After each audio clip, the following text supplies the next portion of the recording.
Hi, welcome to the Book Writers Club. Glad to have you with me. Thank you for being here.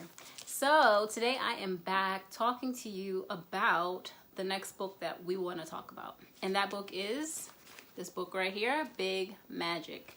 Yeah, let's talk about it. So the last book we did was The Artist's Way, which I really love, by Julia Cameron. That book started me on this beautiful journey of just learning more about creativity and exploring creativity. And this is the next book about creativity, because if you need to work on seeing what it is you want to be creative about in your life, it's not just about writing, it could be about anything.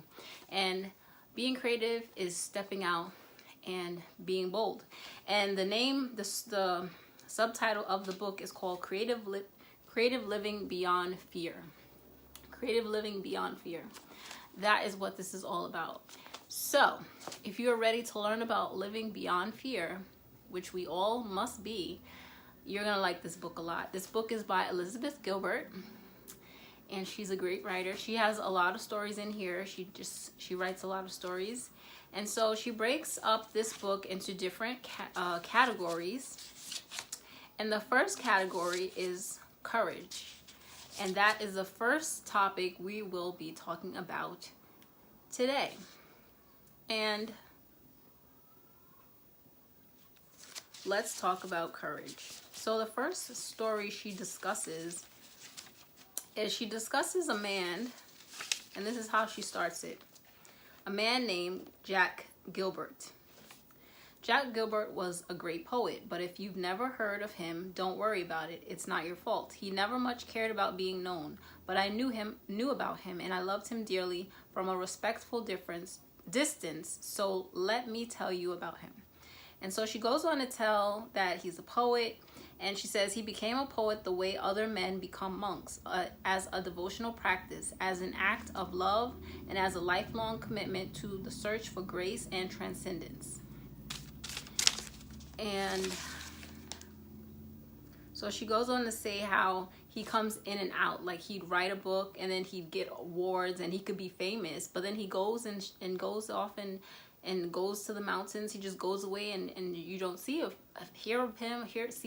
anymore for a while. And then he comes back and he publishes something. He resurfaces and he becomes famous again, and he could become famous, but then he kind of just fades off into the background because he doesn't want to be noticed or seen. And then I like this part where she had his office and she met some of his students because they worked in the same area. And she said, yeah, so in this book, Big Magic, there's a line in here that I like that he says to a young lady in his class, a student, and he smiles at the girl. He says, do you have courage? Do you have the courage to bring forth this work?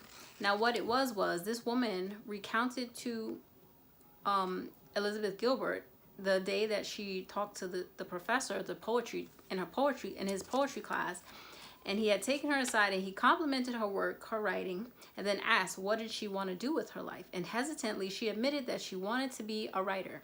And what he told her was, he smiled and he said with infinite compassion and said, he asked her, do you have the courage? Do you have the courage to bring forth this work? Now that's the question I have for you. Do you have the courage to bring forth your work, whatever it may be, whether it's a book, whether it's a product, whatever it is that's part of being creative in life? Do you have the courage to bring it forth? And I just love that story. And another question I have for you is, do you believe what is inside of you is a treasure? And do you believe that something wonderful is sheltered inside of you? In the book, in the courage section, she talks about creative living defined. And she's saying that we all have hidden treasures inside of us. And do we believe that it's hidden and it's a beautiful, wonderful treasure and something that is a jewel that can be given to others and that's just buried deep inside? And then I have another question for you. Why bother if you can't be the best? Do you ever feel imposter syndrome, that maybe you're just not good enough, or maybe you don't have all the talent in the world? Well, that's okay.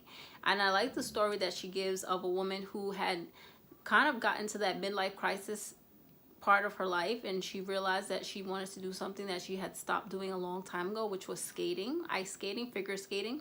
And she decided to pick it back up, and she started skating before she even went to work in the morning. And from there, she found a new love, found something that she was enjoying in her life again. And sometimes it takes returning to something that we used to enjoy and to find that creative spark again in our lives. And sometimes we have to ask ourselves, yes, we should bother with doing the things that we used to do, because there are things in the world that we can enjoy if we would just take the time to find it. And then I love this next area where she talks about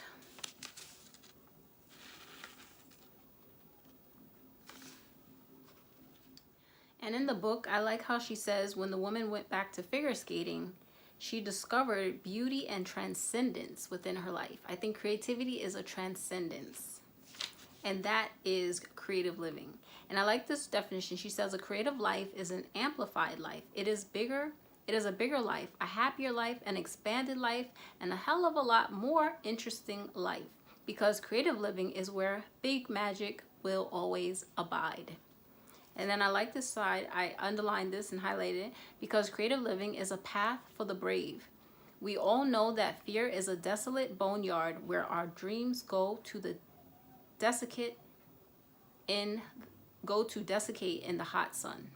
How appropriate is that? That reminds me of the poem A Raisin in the Sun, and how dreams die, you know, when we let them sit in the sun. And so, what do you want? How do you want to live? And how do you want to be creative? And why don't you have that creative life yet? Think about it. As you go forward, try to be brave, and you will find that you have a more creative life when you take steps of action, take steps of faith, because faith without action is dead. And that's all for now from the section on courage. And tomorrow, the next time, I will be doing the next part in this courage area where she talks about defending your weakness. Fear is boring, and the fear you need and the fear you don't need.